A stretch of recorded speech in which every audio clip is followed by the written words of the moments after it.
The fifth commandment, honor your father and your mother, corresponds to the 10th. Covet not your neighbor's wife. For one who indulges this lust produces children who will not honor their true father, but will consider a stranger their father. So this is an interesting midrash, which basically says that there is a symmetry to the Ten Commandments. Some of them make sense. Some of them don't seem to make so much sense. Some of them seem a lot harder to draw up. So, we oftentimes say, like, there's a kind of an understanding that the first commandments are dealing with God, commandments between ourselves and God, and the last 5 commandments are between ourselves and other human beings. With the 5th being our parents, honoring our parents, which, as we read last week, we're told that parents are our co-creators with God. So it's kind of like the right on the border, but we would understand it as maybe being maybe connected to the ones about the theological ones. So I will just share that here they seem to be drawing a parallel between those, that the ones with God line up to the ones with human beings. And so that there's a balance, that when we treat people well, we're treating God well, and vice versa. When we treat God well, we're also treating people well too, that there's a connection. So that's an interesting symmetry between, and a kind of structure between the 10 commandments. Okay, some of them made sense probably, and some of them were not as close. But the idea that idolatry and adultery, which kind of sound the same, by the way, too. I've had They don't sound the same in Hebrew, do they? They don't. But yeah, when we talk about them with kids, when we go over the 10 commandments, the adultery is always, is that an idolatry? We already read that one. We have to explain what adultery is to the kids, which, then gets always, that's always the one that. My mother didn't want to talk about it. Yeah, well, it's good. I mean, it's good that there's some shame involved in it. It's like we don't really. I don't think she had any reason to feel ashamed. No, but it is something that you hope that when you talk to kids, that they're well, you could see there's definitely a sense in Judaism that with that 10th commandment, the coveting, it actually leads to, as we talked about last week, the lust or the coveting of your neighbor's wife leads to, again, children that don't know who their parents are. So this is something that Judaism saw as a problem, and still does to a large extent. So that is a important thing that we saw last week, that the commandments are, especially the 10th commandment, is actually linked to the other commandments too. So people really like this idea. Our ancestors did, and we talked about last week. I talked a little bit about my professor, David Noel Friedman, who wrote a book called The Unity of the Hebrew Bible, connecting the 10 commandments, not just with each other, but with the entire Bible history, what we call the Deuteronomistic history, or the history that goes from the Torah all the way through the book of Kings, which is, again, his explanation was the Israelites break every one of the 10 commandments and then they're exiled. For breaking the 10 commandments, for breaking the covenant, God says, okay, you've broken all of them, including, again, some very visible and national crises. Because, again, usually adultery is a personal matter. But in the case of David and Bathsheba, which is why it's maybe, he argues is in the Bible, it became a national catastrophe. The David and Bathsheba incident was a national problem, which again, sometimes adultery does rise to national problems in our own day. Obviously, we've seen it with politicians in particular. All right, so let's take a look at another interesting feature of the Ten Commandments. The Ten Commandments, which God first revealed on Mount Sinai, correspond in their character to the 10 words of which he had made use at the creation of the world. The first commandment, I am the Lord thy God, corresponds to the first word at the creation, let there be light, for God is the eternal light. The second commandment, you shall have no strange gods before me, corresponds to the second word, let there be a firmament in the midst of the waters, and let it divide the waters from the waters. For God said, choose between me and the idols, between me, the fountain of living waters, and the idols, the stagnant waters. The third commandment, you shall not take the name of your God in vain, corresponds to the word, let the waters be gathered together. For as little as water can be gathered in a cracked vessel, so can a man maintain his possession, which he has obtained through false oaths.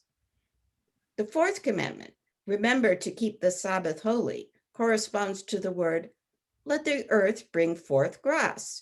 For he who truly observes the Sabbath will receive good things from God without having to labor for them, just as the earth produces grass that need not be sown. For at the creation of man, it was God's intention that he be free from sin, immortal, and capable of supporting himself by the products of the soil without toil. The fifth commandment, honor your father and your mother, corresponds to the word, let there be lights in the firmament of the heaven. For God said to man, I give you two lights, your father and your mother, treat them with care. The sixth commandment, you shall not kill, corresponds to the word, let the waters bring forth abundantly the moving creatures. For God said, be not like the fish, among whom the great swallow the small.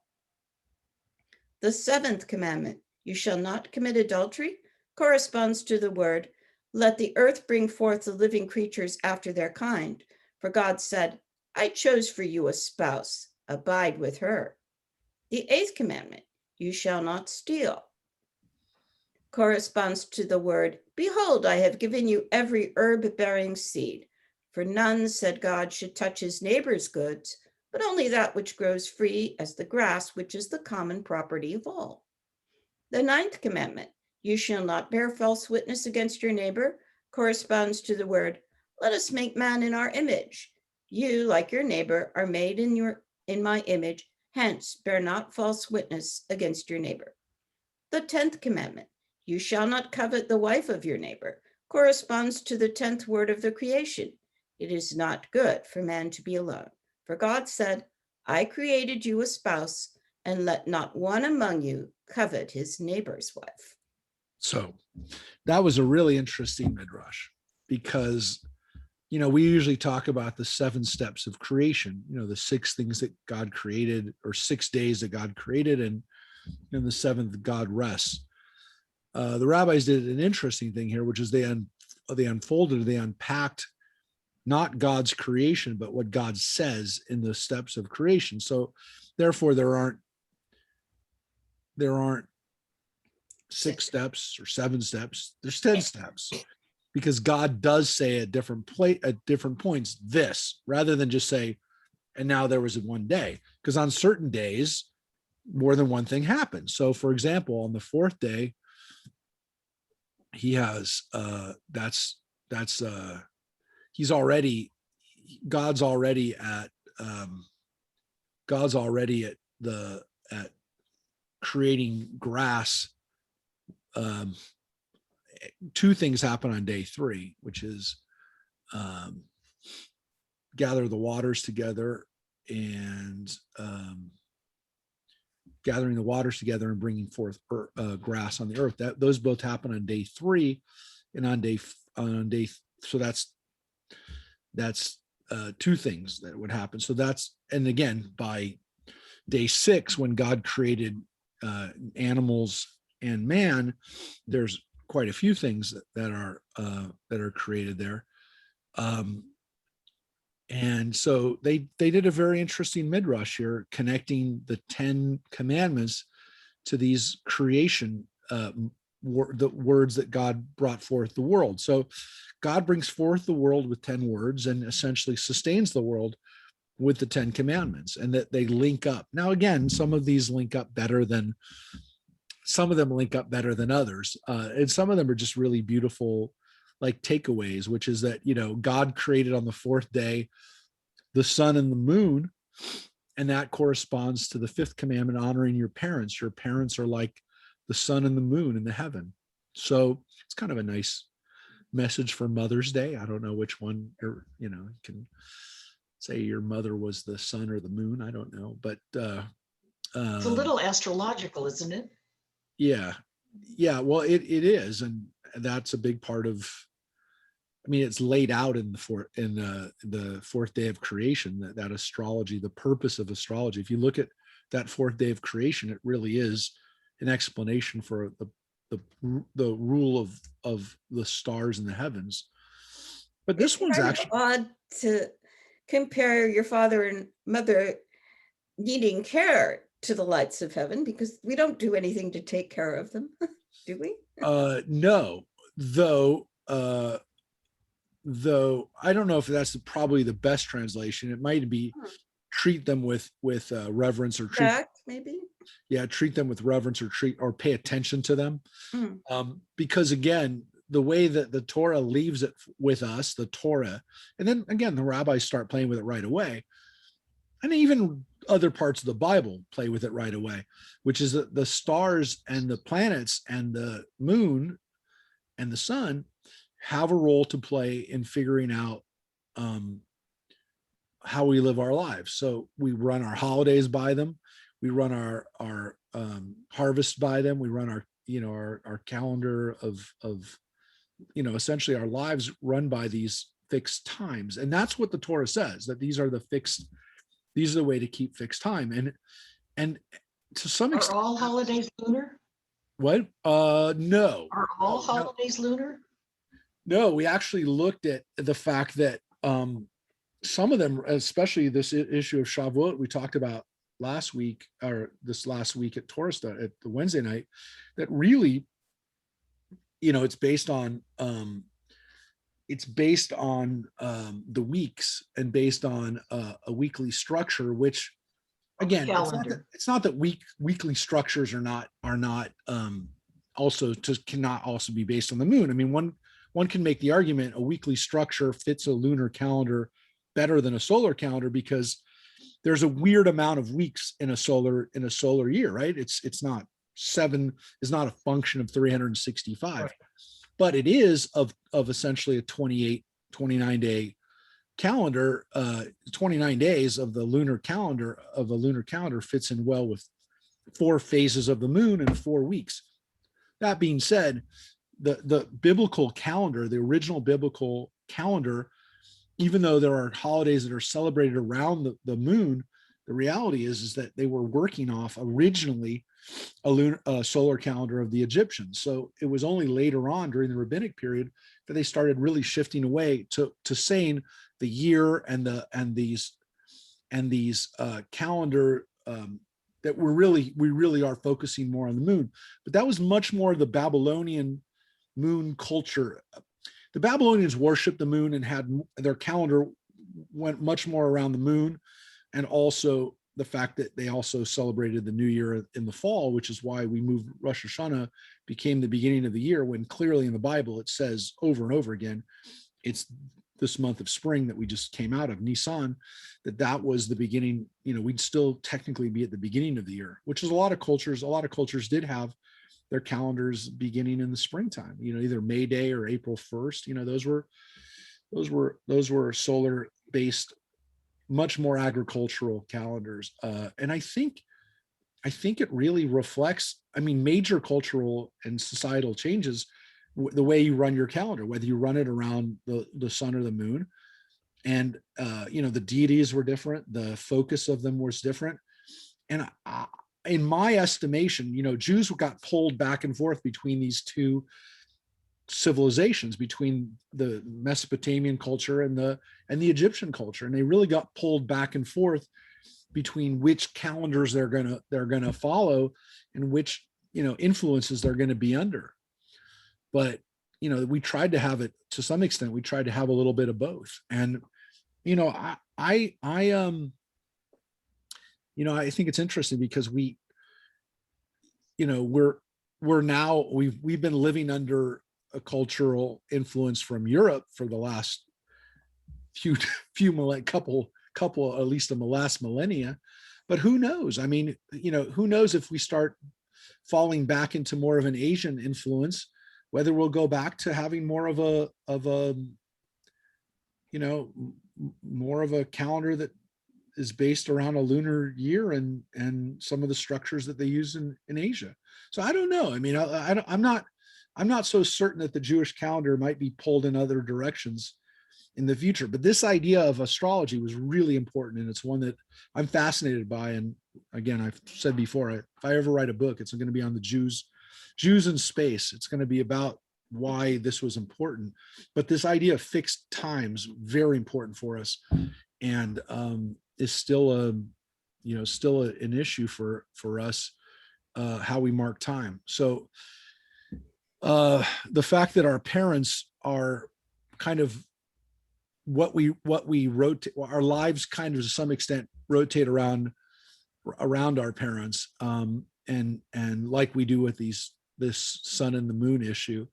And again, when we read about creation, some wonderful midrashim about the sun and the moon. I love those midrash of why they're both important, and why we need to remember both. But again, these other commandments corresponding to days of creation, the fact that again, this issue of adultery is to some extent, that's the coveting.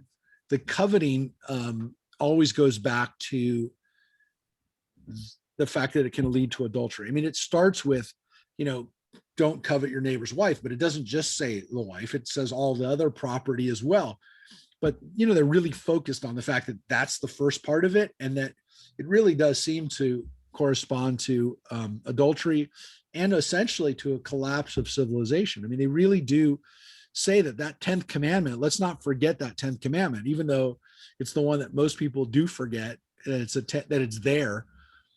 They really do the rabbis do find a lot to draw on from that 10th commandment, which again, for them, it corresponds perfectly to the fact that that's similar to why God made a partner for us.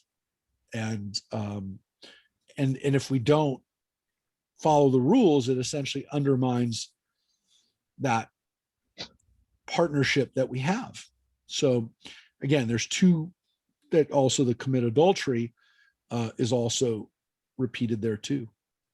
So that's an interesting two kind of ideas of that. But it's again reflective of the fact that the rabbis found connections to the 10 commandments and to other places in the Bible, to creation, or within the commandments themselves.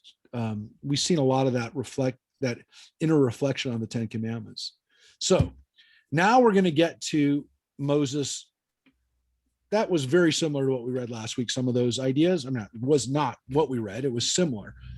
This is very different, which is the midrashim that we get into now of Moses at Mount Sinai, now going up to get us the Torah. And so this is all based on the idea that the Torah is pretty explicit that the people don't want to hear God anymore. After God is done with the 10 commandments, they say, Moses, you talk to God. We can't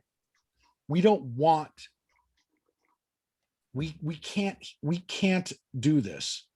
And so what the people actually say to Moses, I'm going to read you from the Torah from Exodus chapter 20. This is right after they hear the 10 commandments. Literally, you shall not covet your neighbor's house. The next words, all the people witnessed the thunder and lightning. This is verse 15.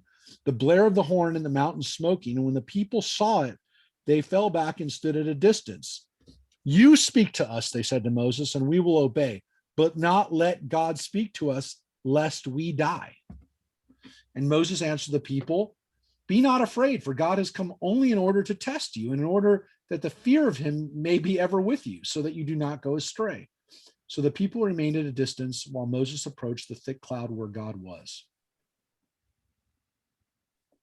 So this is the way the Torah tells us that it went down, which is that the people didn't want to hear anymore. They were scared. And it was too much for them. And Moses even says, it's okay. God is just wanting to make sure that you can handle this and that you will take it seriously and that you won't go astray. It's important. They don't care. They don't care. They don't want to hear anymore. So this is what the Midrash now is picking up. That theme that immediately after they hear the 10 Commandments, they're like, we don't want to hear anything more. Because it begs the question, why did Moses have to give them the rest of the laws? Why did they only hear essentially 10 Commandments? Because they're going to get more, but they don't hear anymore. So here's what the Midrash tells us. This is the Midrash filling in the blanks. After Israel had heard the 10 Commandments, they supposed that God would on this occasion reveal to them all the rest of the Torah. But the awful vision on Mount Sinai, where they heard the visible and saw the audible, the privilege was granted them that even the slave women among them saw more than the greatest prophet of later times. This vision has so exhausted them that they would surely have perished had they heard another word from God. They therefore went to Moses and implored him to be the intermediator between them and God. God found their wish right, so that he not only employed Moses as his intermediator, but determined in all future times to send prophets to Israel as messengers of his words.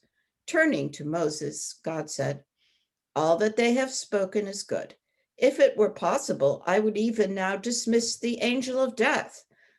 But death against humanity has already been decreed by me, hence it must remain. Go, say to them, return to your tents, but stay you with me. In these words, God indicated to Israel that they might again enter upon conjugal relations, from which they had abstained throughout the 3 days, while Moses should forever have to deny himself all earthly indulgences. Wow. Where'd they get that from? So this is a couple of things. That would have been the end of the Jewish people, I guess. Yes. Well, so a lot happens here in this moment of their saying enough already, right? So it's not just that they didn't hear any more of the commandments, any more of the Torah, but God literally comes out of this experience going, you know what? The average man and woman cannot handle this.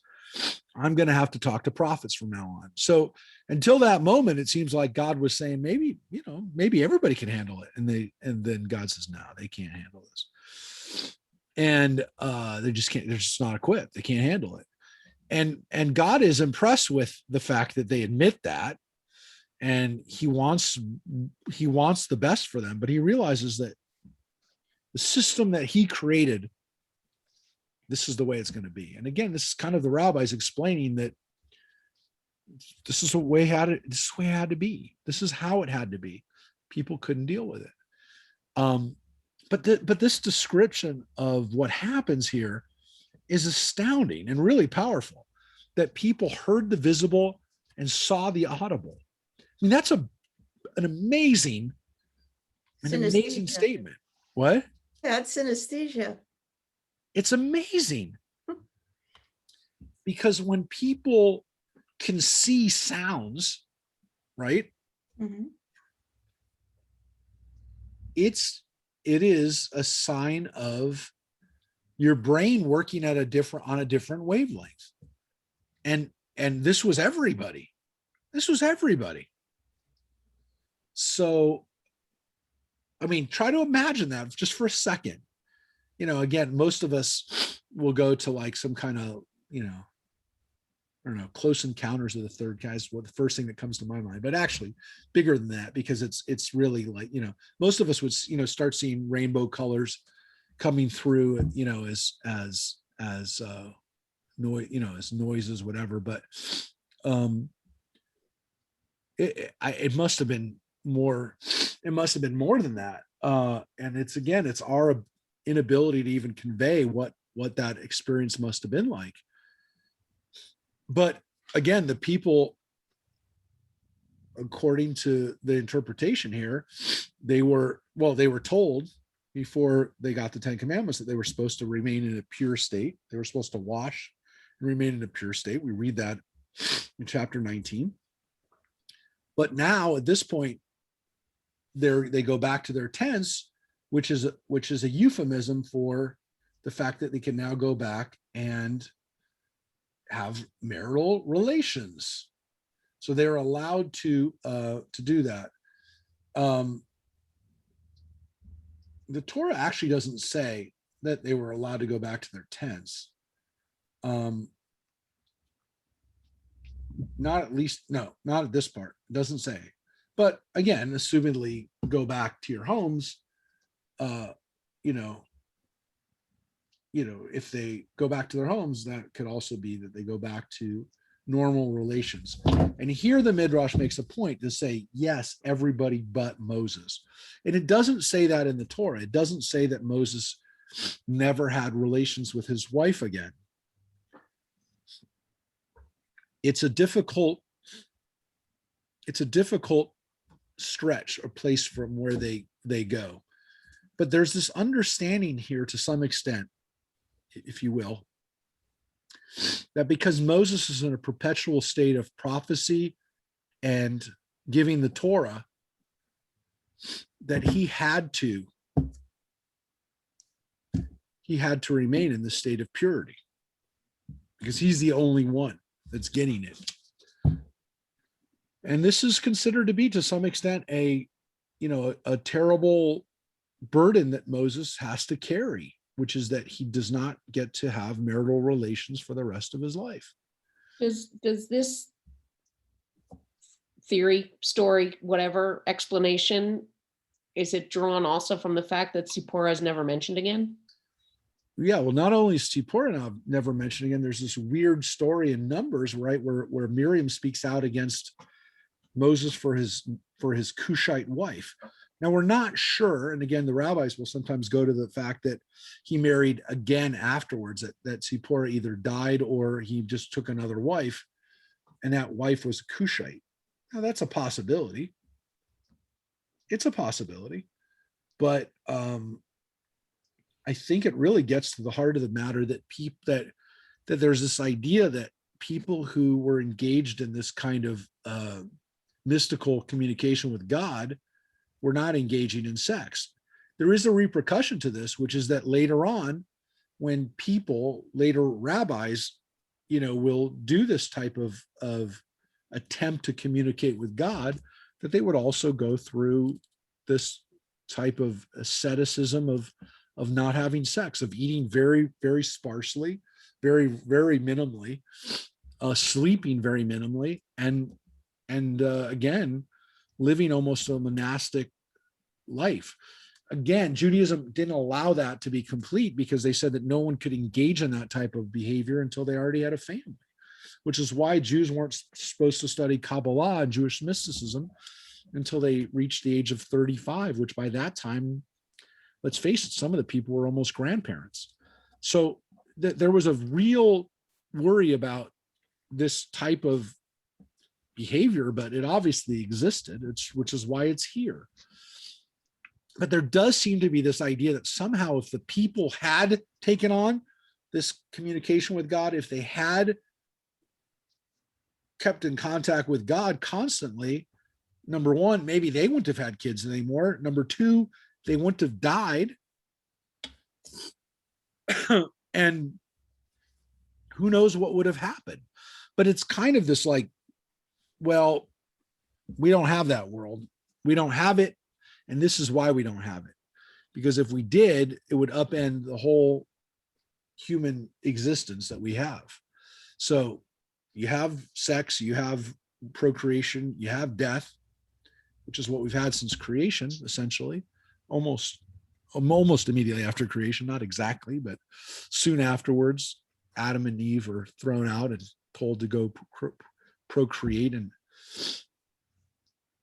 start the cycle of life. But there's this idea that maybe out there is this existence that we could have that is free of human bodies and free of death and in constant contact with God. So there were people who Sounds like Christian Science. it's part of a religion. There's a religious impulse.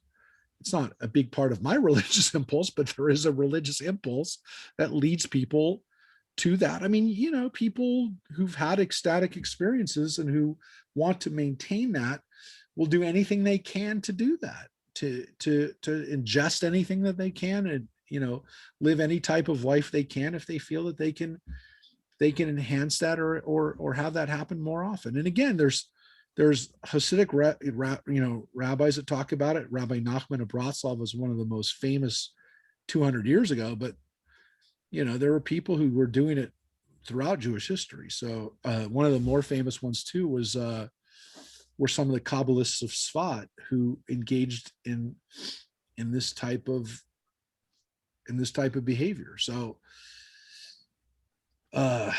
this was a possibility. But again, all of it essentially falls on Moses. But Moses is a paradigm, right? Moses is something that people strive to be. The ultimate rabbi is Moses. So people strive for this type of knowledge, if you will. Yeah. Moses, in his great wisdom, now knew how, in a few words, to calm the great excitement of the myriads of men, saying to them, God gave you the Torah and wrought marvels for you in order, through this and through the observances of the laws which he imposed upon you, to distinguish you before all other nations on earth. Consider, however, that whereas up to this time you have been ignorant, and your ignorance served as your excuse, you now know exactly what to do and what not to do. Until now, you did not know that the righteous are to be rewarded and the godless to be punished in the future world. But now you know it. But as long as you have a feeling of shame, you will not lightly commit sins. Hereupon the people withdrew 12 miles from Mount Sinai, while Moses stepped quite close before the Lord. So the Midrash takes it to an extreme that people got real far away from Mount Sinai, 12 miles away, which is a symbolic number, but they wanted as far away from possible because they realize now that their status has changed. So this idea of ignorance being bliss, God says, okay, not anymore. Now you know, and now you're responsible for it. And there are consequences to not following the rules. So this is a heavy duty moment for them because now they have the law, but they also have now the responsibility to follow the law.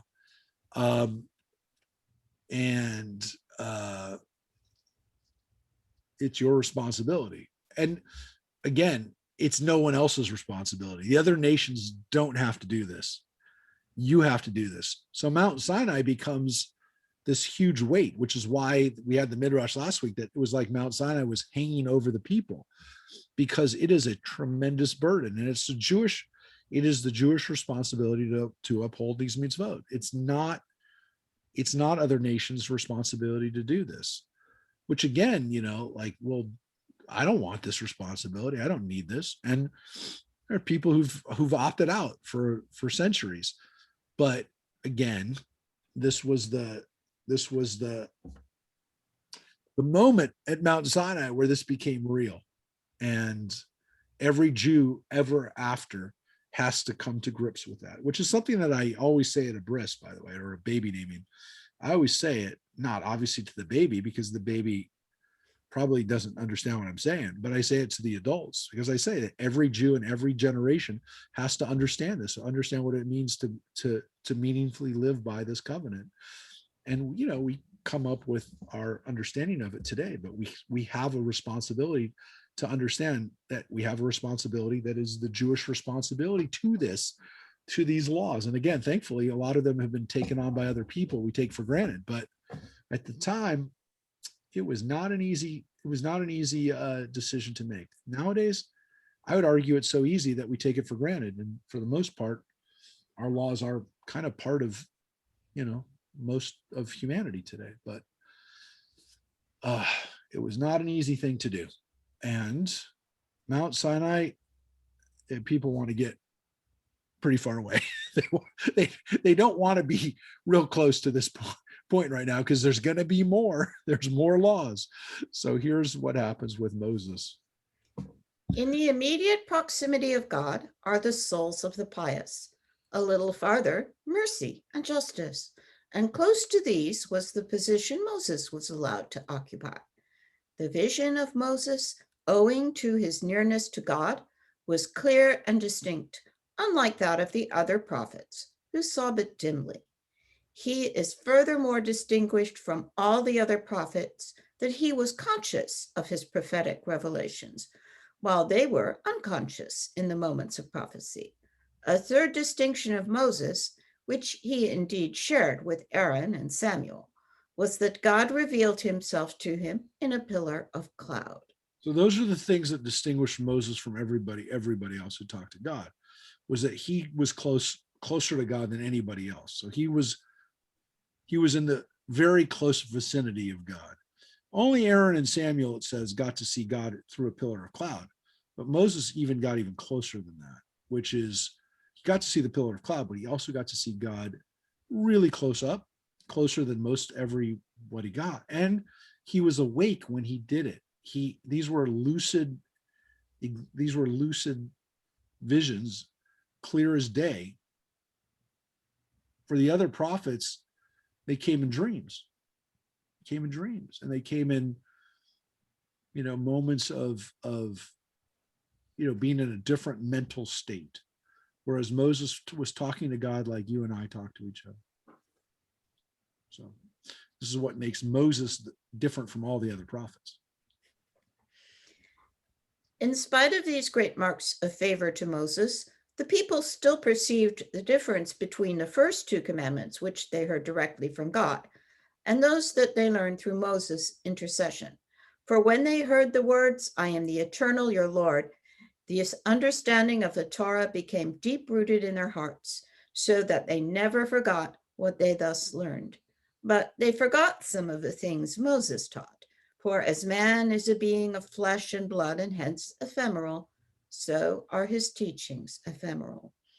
They hereupon came to Moses, saying, "Oh, if he would only reveal himself once more.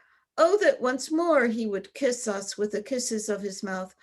Oh, that understanding of the Torah might remain firm in our hearts as before." Moses answered, "It is no longer possible now, but it will come to pass in the future world, when he will put his law in their inward parts and write it in their hearts." Yep. So the people regret right away that they don't want to hear it anymore directly. And they know that there's a price to be paid for that. And they don't remember it as well. And so when Moses speaks to them, they just don't remember it as well as when God spoke to them. So it is hard for them, knowing that they had this moment. They gave it up because they were afraid, but now they realize they made a mistake. And now they have to deal with the consequences of their decision to be far away. And, God understands it. The other Midrash say God completely understands it, but there is a problem with it, which is that there are consequences to people deciding that they don't want to speak to God directly.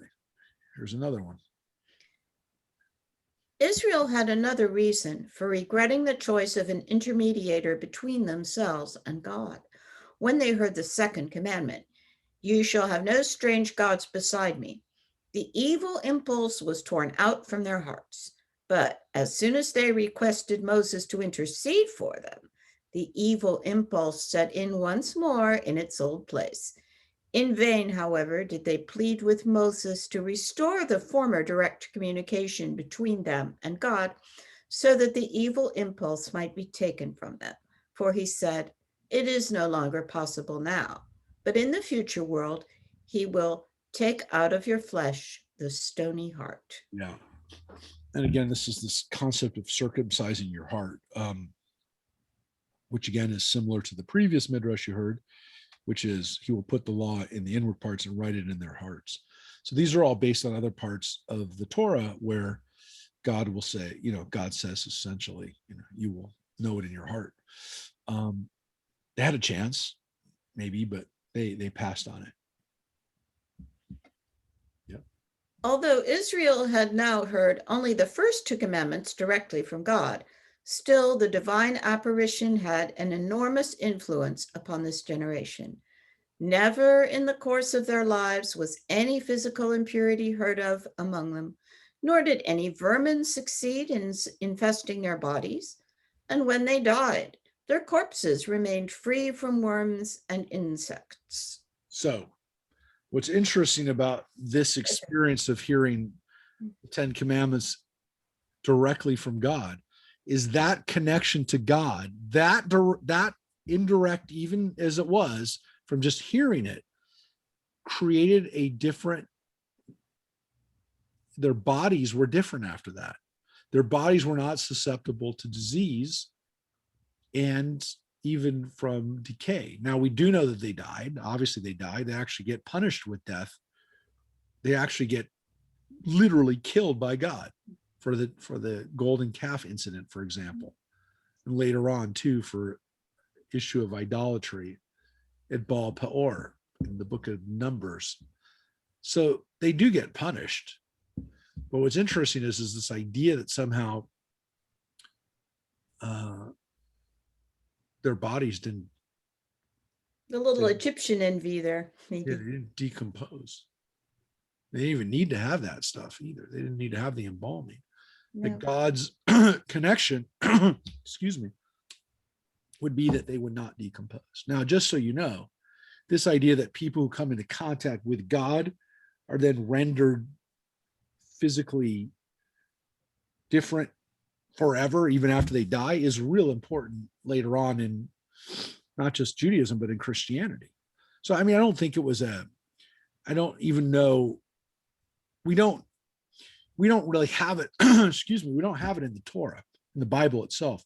We start getting it in rabbinic texts, this idea that there are bodies that don't decompose, including Adam and Eve's, the patriarchs, the idea that their bodies don't decompose because they came close to God is an idea that you have with saints, where parts of those saints' bodies can still, these relics still have, I won't say magical powers, but magical powers. They can heal people, and you have somebody's finger, and you have somebody's almost every piece of their body could be a relic.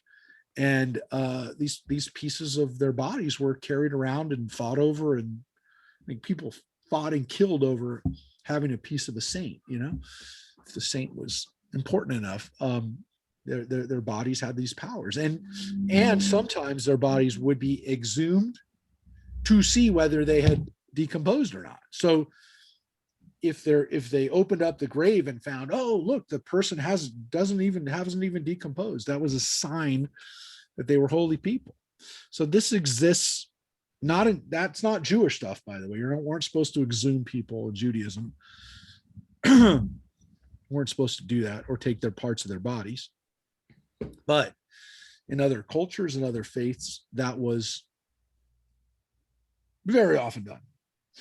And the most modern example of that was Lenin, who was kept in, a tube so that his body would be perfectly preserved and look like it never decomposed.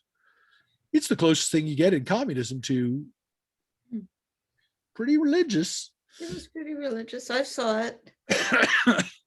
It is the. It didn't look so well, I have to say. No, but it was an example of his holiness, right? His purity, his greatness that his body doesn't decompose. Now, of course, it took a lot of chemicals to make that happen. But again, sometimes you work a little bit of magic. What was the story that Walt Disney was kept like that too? I don't know if that's true or not. No, there was a story that he was frozen or something. There's a story that he was frozen. Cryo. Yeah. I heard that he was actually being preserved in a kind of, that was that whole thing with Sleeping Beauty. They kept her in a glass casket, right, so that she could be gazed upon. But that was magic. That was Cinderella. I know, it was kind of creepy though. I thought it was Sleeping Beauty. Sleeping Beauty. Yeah. Is she in it? I think And then the glass. Snow White also. I think the glass casket was Snow Cinderella, and White. Sleeping Beauty was the one who slept for 100 Oh, years. They No, both- it's Snow White. No, It's Snow Snow White, of course. Snow White, Right. Snow Thank White. you. Snow White after she had the apple. They were all Snow so. White. Get your princesses right. Got to get our sleeping heroines straight. So the point is that people love that idea of people sleeping eternally without ever decomposing. And the holier you are, the more likely you were not to decompose. Again, it presupposes that somehow you're going to see that, but you have to see it to believe it. But it's kind of scary. But the idea is that everybody had it. It wasn't just Moses. It was like everybody who was a part of that generation. Now we're going to go into a set of midrashim which are very, very popular, and you've heard parts of these before because they're so popular and they're so interesting, which is what happens when Moses gets the Torah. Now, we've already read at the burning bush, we read a wonderful series of midrashim that when Moses was at Mount Sinai the first time, which is where he saw the burning bush, so this is a return engagement back to Mount Sinai. The first time he was there, he also went into heaven. So Mount Sinai is a place where heaven and earth meet. It's a nexus, a divine nexus point. But what's interesting about this time is that when Moses goes up into heaven, this is the big time, because the first time it was him learning about God. It was him seeing the way things run. We read about how he gets to go to heaven. He gets to see where people go after they die, that he gets to see where God's abode is, if you will. Now he's back up in God's abode to get the 10 commandments, which means he's up with the angels. And what happens up there is doesn't go so smoothly for Moses, if you will. Let's read these wonderful, and again, some of these might seem familiar because these are well known, or versions of these. So these might be a little different than the way you heard them, but these are really wonderful midrashim about what happens when Moses gets the Torah. So he's back up. And again, the Torah doesn't say itself that he is in heaven either time, but that he is up on Mount Sinai. But the point is that when he's up on Mount Sinai, he's also simultaneously in heaven, in the Midrash. And it's like a foregone conclusion in the Midrashim that Moses is in heaven with God when he's at Mount Sinai. All right. The day on which God revealed himself on Mount Sinai was twice as long as ordinary days, for on that day the sun did not set, a miracle that was repeated 4 times more for Moses' sake. When this long day had drawn to its close, Moses ascended the holy mountain, where he spent a week to rid himself of all mortal impurity, so that he might betake himself to God in heaven. At the end of his preparations, God called him to come to him. Then a cloud appeared and lay down before him, but he knew not whether to ride upon it or merely to hold fast to it. Then suddenly the mouth of the cloud flew open, and he entered into it and walked about in the firmament as a man walks about on earth. Then he met Kemuel, the porter, the angel who is in charge of 12,000 angels of destruction who are posted at the portals of the firmament. He spoke harshly to Moses, saying, "What do you here, son of Amram, on this spot belonging to the angels of fire?" Moses answered, "Not of my own impulse do I come here, but with the permission of the Holy One, to receive the Torah and bear it down to Israel."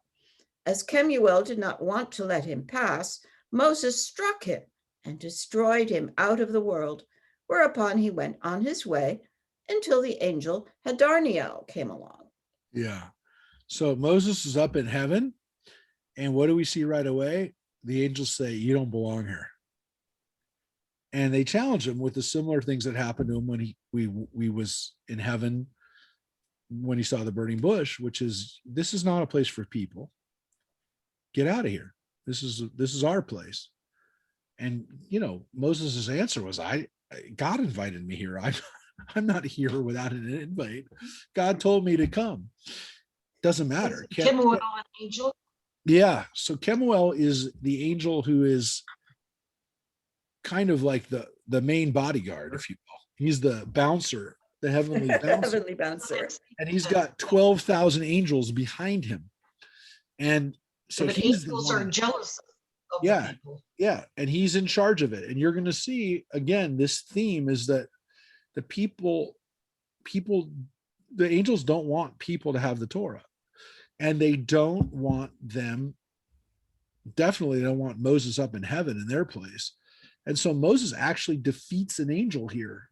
It's kind of like, the Gandalf, the "you shall not pass," and except the other way around. He's going to pass, and he goes through because God's given him permission. So he's doing the right thing. But the angels in this story, and again, we don't have it in the Bible. The angels, we don't have angels working on their own free will and essentially disobeying God.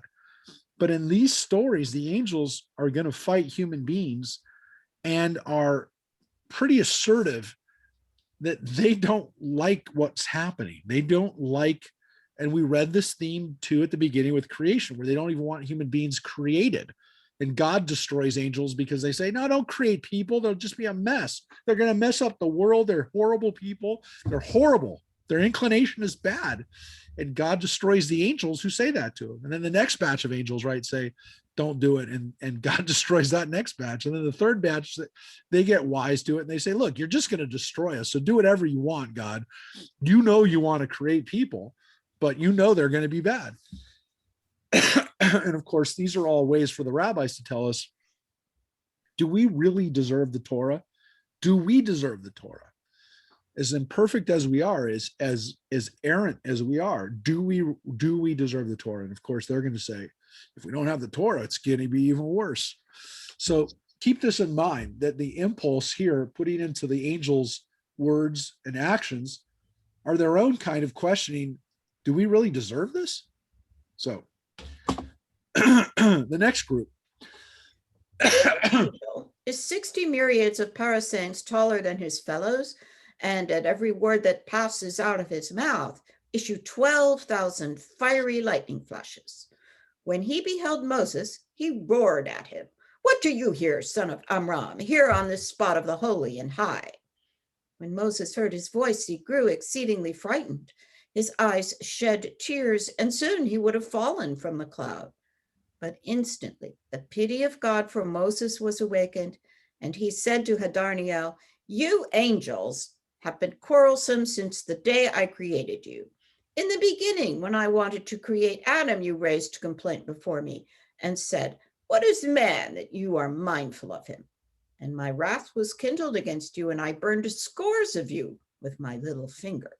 Now again you commence strife with the faithful one of my house, whom I have bidden to come up here to receive the Torah and to carry it down to my chosen children, Israel. Although you know that if Israel did not receive the Torah, you would no longer be permitted to dwell in heaven." When Hadarniel heard this, he said quickly to the Lord, "O Lord of the world, it is manifest and clear to you that I was not aware he came here with your permission. But since I now know it, I will be his messenger and go before him as a disciple before his master." Hadarniel hereupon, in a humble attitude, ran before Moses as a disciple before his master, until he reached the fire of Sandalphon, when he spoke to Moses, saying, "Go, turn about, for I may not stay in this spot, or the fire of Sandalphon will scorch me." So even angels are scared of other angels in some cases. This angel Sandalphon, which is considered one of the angels of God's presence, You can hear by that name that it's not a biblical name, it's a Greek name. Almost sounds a little like Gandalf, although that's A little not bit. related. A little bit, yeah. That's the way I start thinking about. But you think, whoa, the angels actually have a hierarchy. The angels actually are scared of some other angels. So it is a interesting kind of situation where the angels go, well, at least Hadarniel says, I can't go in there. And even says to Moses, you better not go in there. So Moses is being kind of led through heaven, and we're getting kind of a lesson in angelic behavior and what angels Hierarchy. how angels deal with each other, and angels deal with God. And again, there's a certain dismissiveness that the angels have to humanity, even to Moses, which is why you have this wonderful refrain, "Oh, son of Amram," because it's That's the son of Amram. yeah. You're immortal. It's exactly. You're a human being. You're a son of a man. And so angels, when they look at people and go, essentially, you're son of a man. And so that to them is an insult. You're a man. You're a human being. You're a finite mortal person. So this is what son of Amram is. Every time they say it, it's like, you're a human. What are you doing here? And they're really what? What's the point behind the animosity between angels and humans? I mean, why is that present? It is this intention that the rabbis want to have, which is to tell us that, again, are we deserving of God's mercy? Are we the way we behave, the way the human inclinations are so tough that do we really deserve this? And so, of course, they want to show God's compassion and God's goodness, that God goes against everything to give us this, because without it, we're doomed. And we're just, the angels speak on behalf of justice and on behalf of essentially the rule of law, because the angels they only work according to what God programmed them. They are the system. And so God essentially has to tweak the system. Again, this is going to sound a little bit like the Matrix, but God has to tweak the system. Otherwise, the system implodes, because the programming in the system would write us out. Where again, if the Torah, if the operating system, which essentially is the Torah, were fully implemented, we'd get destroyed. And so the angels would have to destroy us. God would have to destroy us. Everything's done because we have to have God constantly intercede on our behalf in order to stop what should be the system from wiping it out. And so again, to have the Torah is essentially to have the operating system, to be able to say, oh, you know what, I know the rules. I have the rules. I have the guide. I have the plan, right? I have the owner's manual. So I know what to do now. And so the idea here is that by giving them the owner's manual, they're cheating, and the angels don't want cheating. The angels are simply, they're doing their job, which is to make sure the system runs the way God implemented it, and not to give people essentially the secrets. So that's what they're doing here. They don't want Moses and the people to have the secrets. They don't feel that they're deserving of it, which again is the angels saying, do we really deserve it? So when that awesome line, which is, what are human beings that you consider them? That's from the Psalms. That's from the Bible. The Bible says that, actually. What is man that you are mindful of us? It is it's turning God's words on us and saying, yeah, well, now, of course, the purpose of the Psalm is to say, oh, God loves us and cares for us, even though we're humans. But the angels say it rhetorically the other way, which is, they're human beings. Why do you care, God? They're bugs. You should treat them like bugs. Treat them like everything else in the universe, that if it doesn't work out, it goes away. human beings are the only people that only thing that God cares about to say, no, let's let him try to figure it out. And actually, let's give him the internal guide too. So Moses is making his way. Moses is making his way, but he's not there yet. This angel towers above his fellows by so great height that it would take 500 years to cross over it. He stands behind the divine throne and binds garlands for his Lord. Sandalphon does not know the abiding spot of the Lord either, so that he might set the crown on his head, but he charms the crown so that it rises of its own accord until it reposes on the head of the Lord. As soon as Sandalphon bids the crown rise, the hosts on high tremble and shake. The holy animals burst into paeans. The holy seraphim roar like lions and say, "Holy, holy, holy is the Lord of hosts. The whole earth is full of his glory." When the crown has reached the throne of glory, the wheels of the throne are instantly set in motion. The foundations of its footstool tremble, and all the heavens are seized with trembling and horror. As soon as the crown now passes the throne of glory to settle upon its place, all the heavenly hosts open their mouths, saying, "Praised be the glory of the Eternal from his place." And when the crown has reached its destination, all the holy animals, the seraphim, the wheels of the throne, and the hosts on high, the cherubim and the hashmalim speak with one accord. The Eternal is king, the Eternal was king, the Eternal will be king in all eternity. Wow. So this is the coronation ceremony that goes on whenever the crown of God goes on God's head, right? So this is a ritual that causes the heavens to rejoice. And these words that we have as part of our Bible, are echoed, or we're echoing the words that we hear in the heavens, right? So when it says holy, holy, holy, it's kadosh, kadosh, kadosh, Adonai Tzvaot, Maloha Haaretz Kevodo, that the earth is filled with God's glory. And then, the Eternal is God, Adonai Malach, Adonai Yimloch, Adonai Malach, Adonai Yimloch Le'olam Va'ed. Adonai reigns, Adonai is reigned, Adonai reigns, and God will reign forever and ever. These are the things that we hear in heaven, and then when we do them in our prayers, we're echoing what the angels say, right? We're repeating these phrases that are said in heaven. So the angels are making these noises. Thousands and thousands of angels are crying out as the crown is even going up to the throne. And again, it puts into motion the chariot, the divine chariot, which is God's throne / chariot, right? It's not just a throne, it's a movable throne. It's what Ezekiel beholds in his vision.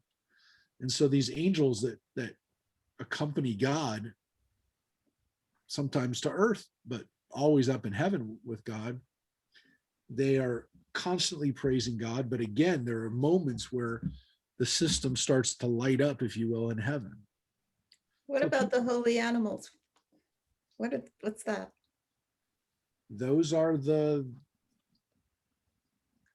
Ezekiel visions of Those holy animals that are multi-headed, multi-faced.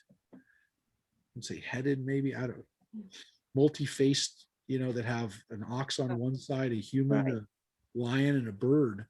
Mhm. These are the composite beasts that are angels. They're a form of angels, the Chayot HaKodesh, they're called, the holy animals, but it's the only word we have for Chayot is animals, but it's obviously not an animal like, you're like this It's not dog your dog. is by my feet right now. It's not the holy dog. It's these amazing composite.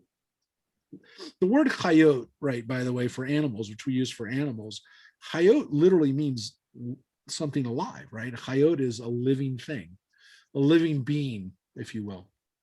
So the Chayot HaKodesh are living or divine beings, if you will, which is probably a better translation than holy animals, because that makes it seem like these are just pets that God's God pets, has. right? It's not. These are scary and pretty amazing, probably in their conception, that are a symbol of God's power. They're manifestations of God's power. And here it's interesting because the Hashmalim are considered to be angels. What's weird about it is that in the book of Ezekiel, and kind of the way we understand the word to mean now, Hashmal is not an entity. Hashmal was the when Ezekiel describes the chariot, which, as we've said before, sounds a lot like a spaceship. The Hashmal seems to be the incandescent or maybe even bursts of light that come out of the chariot. But here they're seen as the translation kind of assumes that there are other types of things, living things, rather than energy, because Hashmal is the Hebrew word today for electricity. So it's not necessarily a living thing, or electricity can feel alive, but it's really more of that energy that was part of the divine chariot. We call the Merkava. And it was a very, like, if you see the detail here, it's because people really, really, really spent a lot of time imagining what this looked like. There's a whole kind of what we call Merkava mysticism, which is part of what people meditated on and thought about when they were engaged in Jewish mysticism. So Merkava mysticism is, it all comes out of Ezekiel's vision, but it's two forms of mysticism that were really important. The Maaseh Bereshit, the creation mysticism, the stories of creation, and the stories of the Merkava, the Maaseh Merkava. So again, at this point, Hashmal is seen as an angel. Later on, again, it takes on the word of electricity. I think again, that was, I don't know what the translation is in the King James, but it's probably something like that. I'll look it up. All right, let's keep going. After Moses had passed Sandalphon, he ran across Region, the stream of fire, the coals of which burn. The angels who dip into them every morning are burned and then arise anew. This stream with the coals of fire is generated beneath the throne of glory out of the perspiration of the holy Chayot, who perspire fire out of fear of God. God, however, quickly drew Moses past Region without his suffering any injury. So again, these are ways to keep people out, keep everything out. These are what do they call them? Like moats, like the ways to, protect and, surround God with obstacles. That's the word I'm looking for. By the way, Hashmal in King James is translated as amber, which isn't a great translation, but in the Vulgate, it's electrum, which is a metal compounded of silver and gold, or electron in the Septuagint. But again, it's the modern Hebrew word for electricity. So the idea of it being an entity rather than, a being rather than is later, is later on. This kind of idea. It's not a being, but here in the Midrash it is. Again, Hashmal are kinds of angels. This is the Region, is the river. And again, reminds us a little about those rivers of hell too, right? The Styx, Lethe. No, I can't remember them all. Rosemary probably remembers them. I think there's the third one, but I don't remember. But yeah, Styx is the one everybody remembers because there's a great rock band named after it. But Lethe is the other one that is probably the next most remembered one. Anyways, so these rivers surround God to kind of protect God. Acheron is the other one. Yes. Acheron, the Green River and the River of the Lost Souls. Is it God who needs protection or heaven that needs protection? I don't know. What do you think? What do you? I'd rather heaven needs protection. I don't like God needing protection. Yeah, I don't either. But it's weird that where did we put these rivers? We put them up in heaven rather than in hell, which I think is an interesting idea that. Well, but it says that behind all of this stuff are the closest to God are the souls of the pious. So you could say that all of this is to protect the souls of the pious.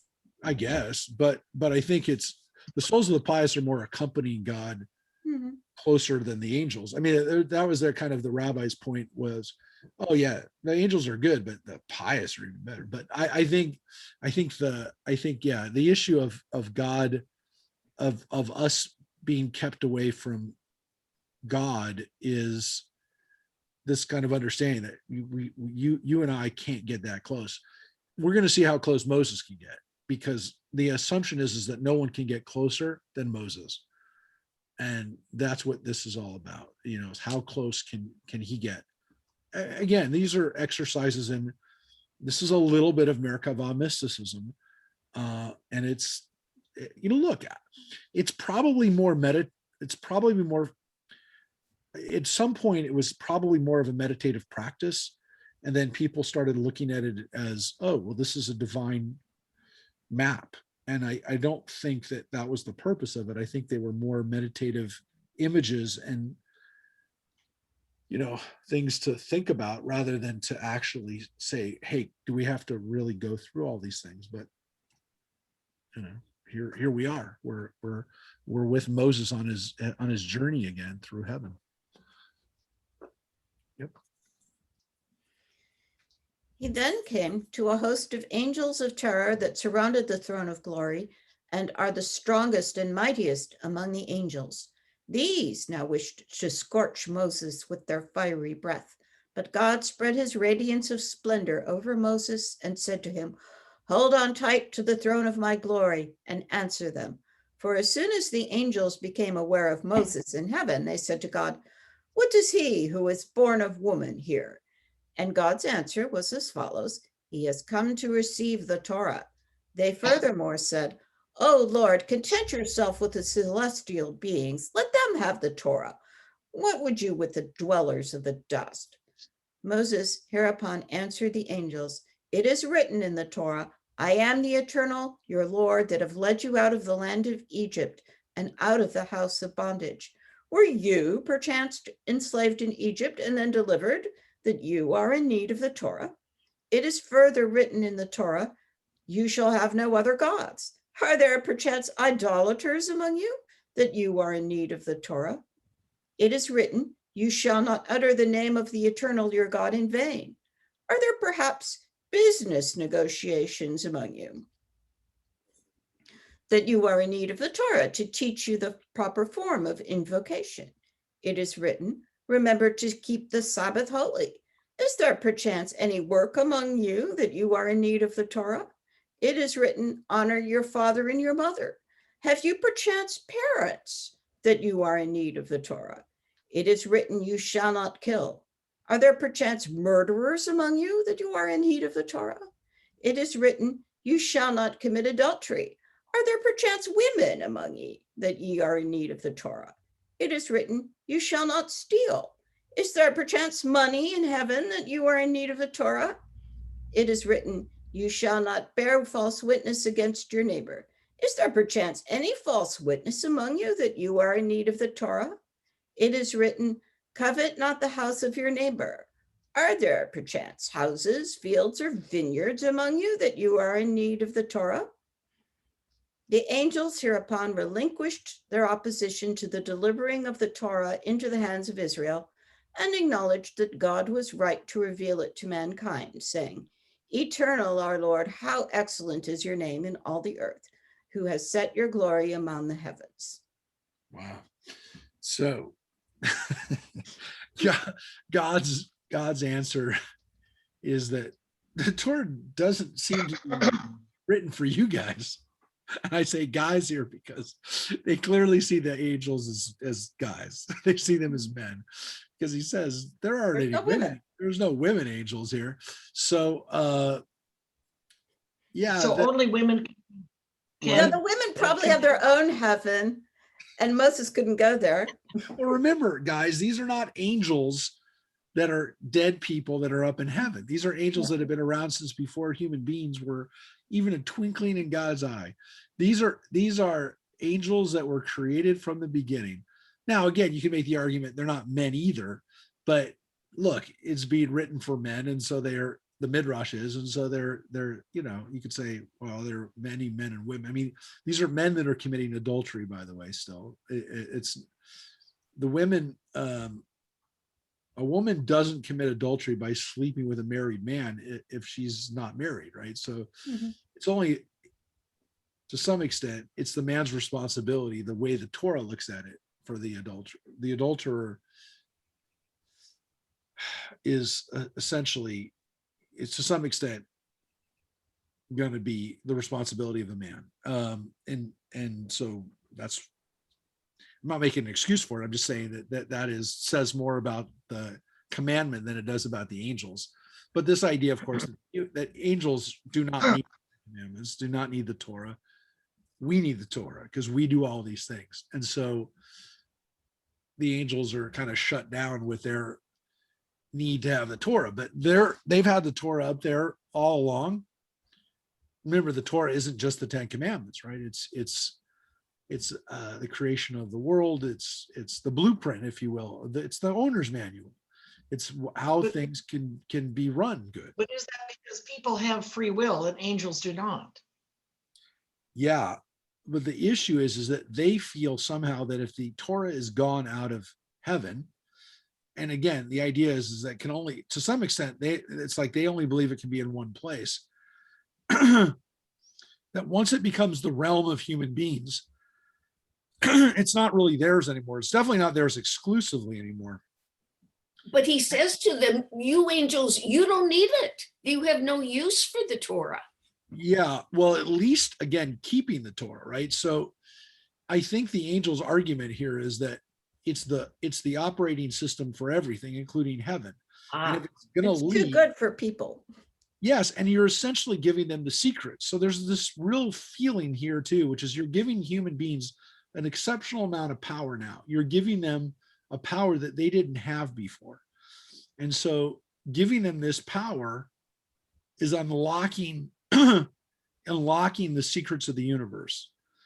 And I will tell you that even though you and I may not see it that way, there's a huge segment of the Jewish community, namely, again, some really ultra-Orthodox folks who believe that there is nothing in the world that you need other than the Torah. There's anything that is out there that's also there in the world is still somewhere in the Torah. Like, you can connect everything to the Torah. It is there.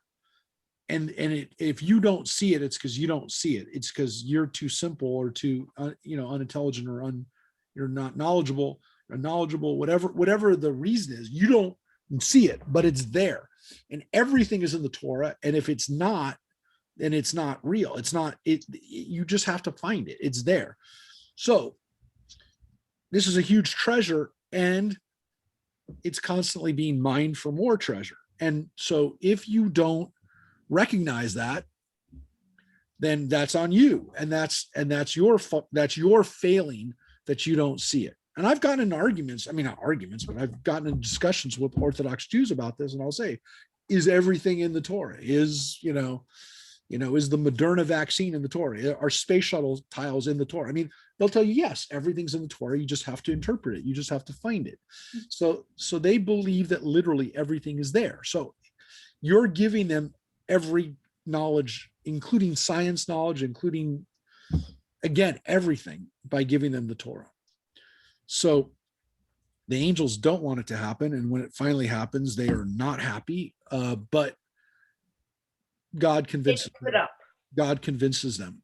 Now, the interesting thing is that it doesn't seem like all the angels are 100% bought into this thing. And there's a real question of whether human beings are still ready for it, because as we know, they're about to break the first two commandments immediately. The ones of not having another God before me and not making an idol, they don't get out of Mount Sinai before they broke those. So they break the first two immediately. Yep. Moses now stayed 40 days in heaven to learn the Torah from God. But when he started to descend and beheld the hosts of the angels of terror, angels of trembling, angels of quaking, and angels of horror, then through his fear, he forgot all he had learned.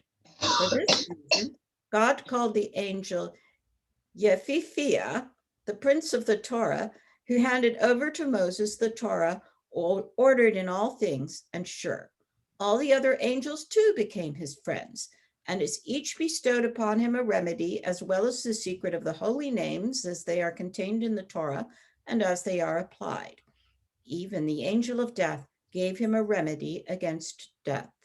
The application of the holy names, which the angels, through Yefefiyah, the prince of the Torah, and Metatron, the prince of the face, taught him, Moses passed on to the high priest Eleazar, who passed them to his son Phinehas, known also as Elijah. Well, that's pretty weird too. Yeah. This idea that Phinehas, who is Aaron's grandson, Moses' great nephew, great nephew, because Eleazar would have been his nephew and Phinehas is Eleazar's son, that this is also Elijah. This is kind of wild because they want a direct transmission of divine knowledge from Moses, goes to Eleazar, goes to Phinehas, who is Elijah, who, again, Elijah goes back up on Mount Sinai and gets connected to God after he's being chased away by King Ahav. Now, that happens 500 years later.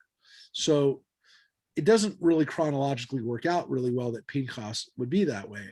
But we know that Phinehas is special. He's a special priest. He's going to be a special guy. But the idea that he is also Elijah, it's tough because, again, they want to have a connection back to Moses. And I guess the last way they could get him to still have known somebody is for him to have known Phinehas. And so if Phinehas is also Elijah, then Elijah got this information directly from Moses. So it's kind of a weird way of saying, now Elijah got this stuff from Moses. That's how Elijah did the stuff that he did, was because he had this stuff. And again, it's not just that he has the Torah, because every Jew from this point on has the Torah. But what Elijah has is angelic knowledge. And angelic knowledge is not something that anybody really else has except for Moses and, some of the patriarchs, whatever, that they get to know the inner workings of this knowledge that, again, angels have, but not people. And so angels have the powers over animals, over, they didn't say electricity, but over natural forces, cosmic forces, over even death. And again, there is an angel who does nothing but death. And so these are like the really high up angels that are possessors of knowledge that they impart to Moses. He doesn't just get the Torah, but he gets these knowledge. He gets these inner working knowledge that is so special and it's so powerful. So Moses gets to experience this. And again, Elijah, to some extent, does later on, and they want that to be connected. The rabbis want it to be connected, because how else would Elijah be worthy of this, and how else would he really know this stuff unless he got it from Moses? So Moses is up on Mount Sinai for 40 days, but it seems like when he was up there learning the Torah, to get the Torah, he got more than just the Torah. He gets more than the Torah. Assumedly, again, there's stuff that just he gets. Now, the next Midrash that we're about to read is one of my favorite Midrash texts in the entire corpus of Midrash. Honestly, it's in the top 5 of my favorite, if not, I think in many ways it's my favorite story. The problem with this is that after you read this story, I don't know if we're going to read anything afterwards, because it's so powerful. It probably will finish right around that time anyways. It's one of the most powerful texts I've ever read in any religion or any context, because it gets to the biggest questions of religion, and it gets to the biggest questions of Torah. So this is the way the rabbis imagined Moses when Moses gets the Torah, the consequences, the things that are put into motion once the Torah is given to us, and essentially what it means to us as Jews. So again, here we have this famous story of Moses and Rabbi Akiva.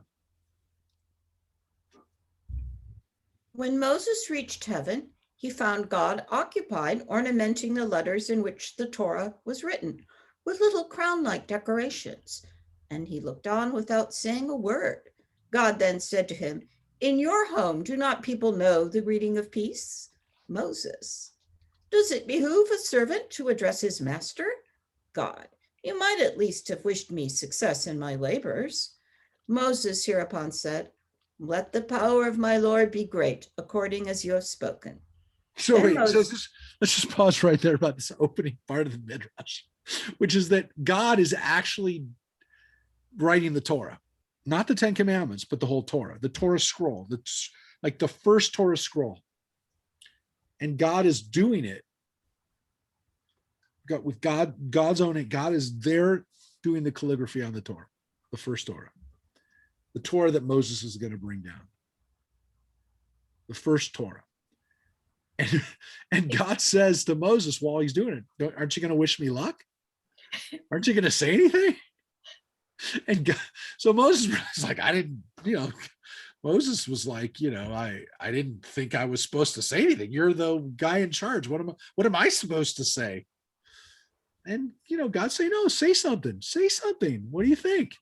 I mean, it's like you and I. It's like we're watching Picasso paint a picture. Oh, that's a horrible analogy, but the closest thing we can get. Or we're watching Thomas Jefferson we're watching him write the Declaration of Independence, and we're saying, and he turns to us and say, "What do you think?" And we were like, what do you want us to say? We can't say anything. What are you talking about? You're the master. So no, God says, "No, say something. Go ahead and say something." And so God says this. Moses says to God this. Then Moses inquired as to the significance of the crowns upon the letters, and was answered, "Hereafter there shall live a man called Akiva, son of Joseph, who will base in interpretation a gigantic mountain of halakot upon every dot of these letters." Moses said to God, "Show me this man." God: "Go back 18 ranks." Moses went where he was bidden, and could hear the discussions of the teacher sitting with his disciples in the 18th rank, but was not able to follow these discussions, which greatly grieved him. But just then he heard the disciples questioning their master in regard to a certain subject. "Whence do you know this?" And he answered, This is the halakha given to Moses on Mount Sinai. And so Moses was content. Moses returned to God and said to him, you have a man like Akiba, and yet you do give the Torah to Israel through me? But God answered him, be silent, so it has been decreed by me. Moses then said, O Lord of the world, you have permitted me to behold this man's learning. Let me see also the reward which will be meted out to him. God said, go return and see. Moses saw them sell the flesh of the martyr Akiva at the meat market. He said to God, is this the reward for such erudition? But God replied, be silent. Thus have I decreed. I don't know. Thank you, Rosemary, for reading that, because I can't read that without breaking down. It is there's so much in that.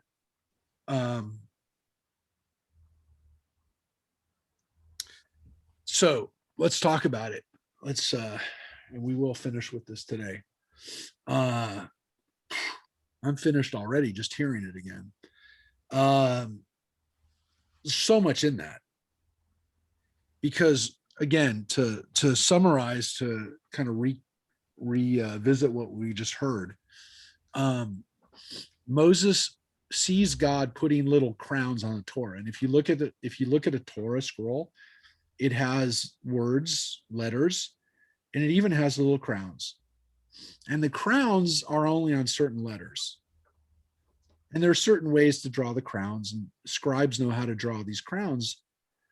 And so this is the Moses is wondering, why are there crowns on certain letters? Like, what's the purpose of this? And God says to him, there's going to be a guy in the future, Rabbi Akiva, and he's going to write whole sets of laws and teachings. He's going to teach on just the crown on a letter. Forget the word, forget the paragraph. He's going to teach on just a dot on a letter. That's what he's going to be able to derive from what I'm putting here. So again, when you hear, around the time of Rabbi Akiva, when people asked what Jesus was doing, and he said, I'm not here to change a jot or a tittle or an iota or a yud or whatever the original way that Jesus said it is, look, I can't mess with this, because even the crowns on the letters can teach something and have a purpose. So Rabbi Akiva is teaching the Torah, and he's teaching it just on that. So that's amazing. Moses is like, oh my God, I don't even understand what's happening. Like, I don't, he's just, well, I'm listening to this guy talk because Moses says, I want to see this. I want to see this with my own eyes. You tell me someone's going to teach. I want to see this. And he's there in the Beit HaMidrash. He's there in the study hall, listening to Akiva teach. And he's like, I don't understand what he's saying. Right? It's, again, use an analogy. It's like Pythagoras going into a physics class, or a college, looking at a board with all these formulas on the board. And Moses says to God, why are you giving me the Torah? That's the guy who should get the Torah. The guy who understands it, because I don't understand it, which is really powerful, because it says that Moses, for all his greatness, didn't even understand what he was carrying. So he doesn't understand what he has, which that's what the rabbis, I know this is the rabbi's imagination, but this is the rabbi's imagination on Moses, that Moses wouldn't understand what they're teaching now. That they admit that, they say that. They understand that they've now had hundreds of years to interpret and to layer on all these teachings off of the Torah. Okay, so that by itself would be enough. That by itself would be so powerful that there's this understanding that we build on the knowledge of those who come before us. And we're going to build, and then in the future, they're going to know things that we don't know. And that chain, that accretion of knowledge, is something that's so amazing that Moses is blown away by it. And so Moses can't understand how he's worthy of it. in the chain of it, but he takes comfort in the fact that Akiva says this is the law of Moses. And so he feels a sense of ownership, and he feels a sense of contentment that he's just even a part of this chain. Moses feels that way, which is crazy, but that's again the way the rabbi saw it. And that's not the way it ends, though, because it ends, Moses says to God, well, why? And God says, that's the way it is. That's my decision. And then he says, I want to see what happens to this guy, because this guy, he must deserve a great life for doing this. And instead, he sees Akiva's flesh in the market. Now, what does that mean? I mean, did that really happen? Did they really sell Akiva's skin in the market? But we know that Akiva is tortured to death because he refuses to give up the Torah. He refuses to stop teaching Torah. So the Romans, according to the Talmud, pull his flesh off of his living body with iron combs. So he is tortured to death. And in the famous story, he asks just to be able to say the Shema one last time with his last breath. So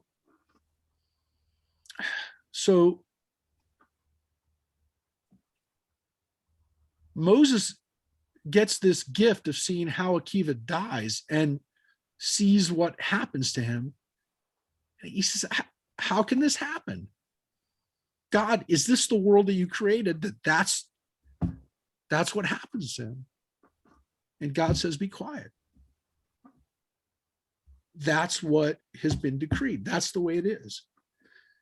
It's such a powerful midrash because it gets to the level of, what do we ask ourselves when we try to figure out, what's the purpose? Is there a reward for the good things we do? Is there, if I'm a great teacher like Rabbi Akiva, do I get to live a good life, a comfortable life? Yeah. A couple things. One, when we're talking about Rabbi Akiva and saying the Shema at the end from the Talmud, is that why we say the Shema? Yeah. Okay. Yeah. We derive this fact that it should at be the end of life, though. That's where the last thing we should say. The last thing, if we can't say it, we hear it. The other thing is Moses is there watching God write the Torah. But we were taught as kids that Moses wrote the Torah. There is a midrash that an understanding that God wrote the first Torah. Now, again, there's also the 10 Commandments, right? There's the stories of the 10 Commandments. So this is Moses watching God write the first Torah too. But wasn't the Torah actually written before, in Genesis, even before everything happened? Not what we read about a year ago? Yeah. So the midrash is that now God is giving him the copy that he's going to take away, right? Okay. This is the copy. This is his copy. This is the copy for human beings, right? This is the first copy for humans. So the Torah exists from primordial times, and now this. But I mean, where am I going? Come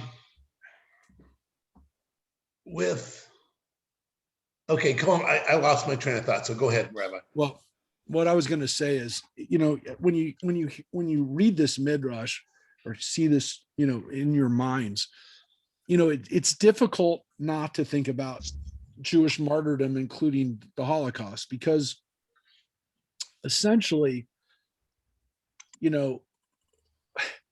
this is the problem that we have with we don't get an answer. And the rabbis wanted an answer 2,000 years ago, and we want an answer 2,000 years later. We want to know, why do good people suffer? And why is this guy that Moses recognizes is better than him in some ways? why is this what happens? And God doesn't provide an answer. And the Midrash, and again, the rabbis are saying, we don't understand.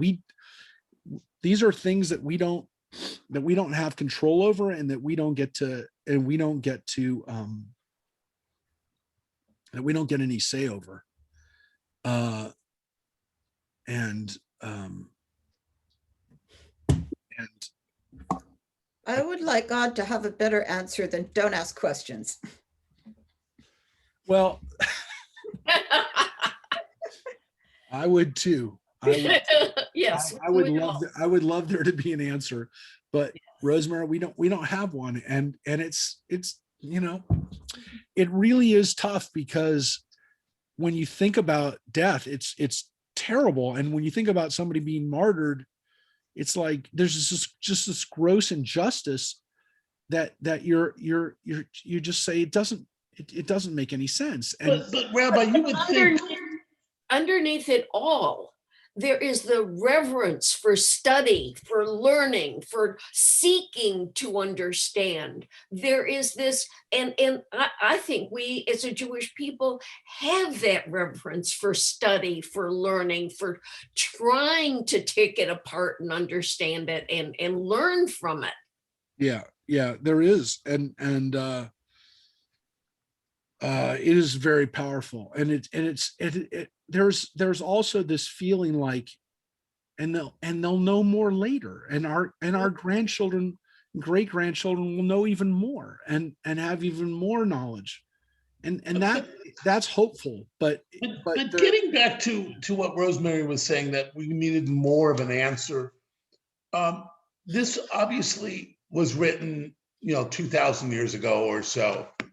You would think that the rabbis that wrote this would have had an answer, instead of saying, you'll learn it later on. But that might extinguish the seek to continue and continue and continue to learn and explore, if the answers are given too easily. well, there's also this issue, I think Mike's saying, is that why don't they say why is this the end for Rabbi Akiva? Why does God not reward people who are diligent in study and teaching the Torah?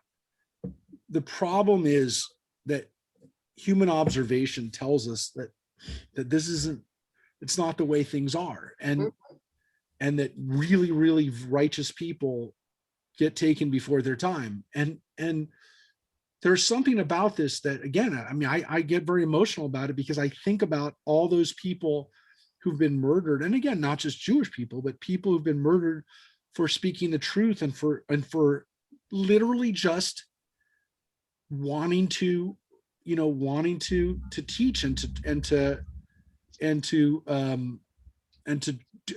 I mean, Akiva's doing God's will. I mean, that's the problem, is that he's not just living a life. He's not just doing, he's just not a good guy. He's actually trying to teach and to make the Torah more accessible, and to give people greater understanding and greater depth and greater life. And that's the problem, is that those people also suffer, and in some cases are tortured for it. Now, at the end of the day, the responsibility is on humanity. I mean, we know that. We say that even with regards to the Holocaust, that this wasn't God that created it, it was human beings that created it. Here, the responsibility to some extent is thrown back at God, because it says, I've decreed it, which means that this is my plan, which is even more difficult to some extent, because it means that it's part of, there actually was a plan, that this is the way it had to happen. Look, folks, the underpinning of this Midrash is that, of course, it was decreed, because if Moses can get a flash forward and see what's happening to Akiva 1,400 years after him, 1,300 years after him, this was already decreed. He's getting to see the film from the future. So it was decreed. And that is kind of upsetting, that, well, that's just the way it had to be, which means, again, that everything is decreed to some extent, that everybody's end has already been decreed. But at the same time, what does Moses take away? Oh my gosh, I'm part of a really big project that's going to change humanity. And that again, the rabbis knew when they wrote it that this was, you know, and it maybe didn't know it was 1,300 years ago, but they knew that it was hundreds and hundreds of years ago that Moses lived. I mean, they had genealogies. They knew how many generations ago. The fact that this project of Torah was still being worked on 1,300 years later is amazing, because it's an academic project, as Joy said. I mean, this is an academic project that's been going on for thousands of years. And the fact that being part of it right now at this moment, trying to understand the Torah right now, means that we're doing something that Akiva did and that the Moses did, and that people will do 1,000 years from now. To me, that's exceptionally powerful, because I do care about the future. I do imagine, I like science fiction. I like to try to imagine what the future is like. I hope it's going to be better. And the idea that people are still going to be grappling with the Torah 1,000 years from now is really powerful to me, because I can't be sure of a lot of things, but I'm sure of that. And I'm sure that, you know, who knows, maybe if somebody digs up this Facebook feed 1,000 years from now, they'll say, hell, you know what? They were looking at this Midrash. They were talking about the crowns on Akiva's Torah commentary. They were talking about it in 2021. That to me is amazing. And it is, if you will, it's been decreed. But, you know, I think about the suffering, and I think about the fact that people who are engaged in acts of justice to this day are being killed and being punished. And quite frankly, I mean, the reality is that at this moment, there's more Christians being killed for trying to teach religion and are in fear in other places. Is a reality that, you know, I mean, there aren't many Jews that are risking their lives right now teaching Torah. There have been in the past. There were Jews in Russia 40 years ago that were being arrested and thrown in gulags and prisons for teaching Torah. But there aren't many places today where that's happening, thankfully. But there are places where Christians are being killed and are being persecuted. And China is a place where people are in constant threat of being arrested for teaching religion. Not for teaching Torah, because we don't have a lot of people teaching Torah in China right now, but it wouldn't be a place where I'd feel comfortable doing it right now. So this is Mark, going on. Is that because they're insistent on teaching their religion to people who may not really want it? No, the people, trust me, I've been to China enough to tell you that people want it. And what's stupid about it is the more you make it forbidden, the more they want it. So the people that are going to churches in China that are doing it underground are risking their lives and their jobs for it. But it's partly because it's forbidden. It's that crazy human compulsion to do things that they're not supposed to do. There are a lot of people that are pushing the envelope. And you know, it's that weird, like we've talked about it before. It's why were there crypto Jews that were trying to evade the Inquisition? I mean, once the Inquisition stopped, crypto Judaism stopped. I mean, literally, we would still have crypto Jews if there was an Inquisition. I mean, thankfully we don't, but those crypto Jews disappeared right around the 1800s, right before they could get reconnected to Jews in Mexico and South America and all these other places, because they were still doing Inquisitions. I think the last Inquisition in Mexico was like in 1860 or something like that. And again, people stopped doing it once they were no longer worried about an inquisitor. I think the Inquisition stopped in 1820. 1820 was the last Inquisition in Mexico. Just to put that in terms of American history, that's after I don't know, John Adams was already done.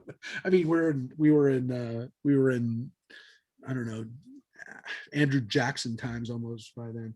Anyways, the Inquisition kept people into Judaism. So no, the people in China are not. The Chinese don't want it taught because they see it as a threat to their structures and to their systems. I mean, look, I don't know how much longer it goes back and forth there, and maybe tomorrow they'll have freedom again. But you know, right now it's one of those places. It's not the only place, but it's the biggest place where people are worried about it. But you know, look, you're risking your life if you teach Judaism or Christianity in several Mideastern countries, including, you know, parts of Pakistan and other places where people have risked their lives bringing people, you know, other faiths. I mean, look, they have a faith there. I understand, but if your faith is killing other people's faith, so you probably need to reevaluate your faith a little bit. But anyways, yeah, what more can you say after hearing Akiva's flesh and the, I mean, I mean, just the thought of what, you know, what we deal with, what we think about in the course of you know, what we have to grapple with. I mean, at some point we have to think about those issues. And again, I know we don't like to hear God say, be silent, it's been decreed. The reality is that you can take away from it. We don't have an answer. And maybe again, you can interpret it different ways, but maybe again, that's not the question. The question isn't, is this the reward for such erudition? Maybe we're asking the wrong question. So all I can tell you is that seems to be the implication of the Midrash, is that you're asking the wrong question. You know, you could also say maybe because God's saying, why are human beings still pulling the flesh off of people's bodies, right? So that could also be the takeaway. And we just got Philip just commented from the realms of Facebook. We hear you. But anyways, thank you everybody for joining up and being part of this today. Again, on a happy note, you took part in something today that'll last for eternity, and it's been lasting for thousands of years. And remember, Rabbi, the Dodger game comes on in a half hour. It's the double header. I hope it's better than the last 2 weeks. All right, folks. It's great seeing you all. Tomorrow night, 7 o'clock for Torah study. We'll see you. Stay safe, everybody. Thank you so much. Keep staying healthy.